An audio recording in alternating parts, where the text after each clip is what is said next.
And ఈరోజు మసాలా పూరి చేసుకున్నాము. దానికోసం అయితే నేను ఒక చిన్న కప్పు బేసన్ తీసుకున్నాను. దేంట్లో సోంపు వేసుకున్నాను, జీలకర్ర వేసుకున్నాను, కొత్తిమీర, కరివేపాకు, పసుపు, ginger garlic paste, lemon juice, red chilli powder.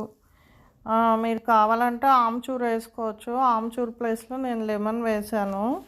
కొంచెం గరం మసాలా వేసుకోండి, కొంచెం సాల్ట్, ఎందుకంటే మనం చపాతీ పిండి తడిపేసి పెడతాం కదా, అందులో కూడా సాల్ట్ ఉంటుంది.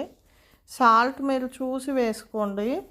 దీంట్లో కొంచెం వాటర్ వేసి చపాతీ పిండిలాగా కొంచెం ముద్దలాగానే పెట్టుకోండి. దీన్ని పూరి పిండికి స్టఫ్ చేయాలండి. చపాతీ పిండి ముందు తడిపేసి పెడతాం కదా, దాంట్లో స్టఫ్ చేసి మనం పూరీలాగా ప్రెస్ చేసి డీప్ ఫ్రై చేసుకోవడమే అండి.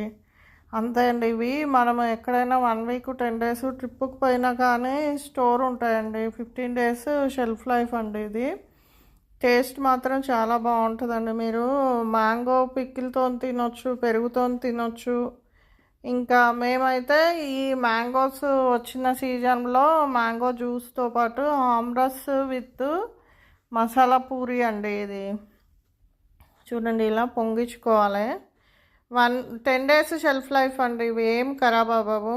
నేనైతే ఈరోజు మ్యాంగో రస్ చేశాను. టేస్ట్ అయితే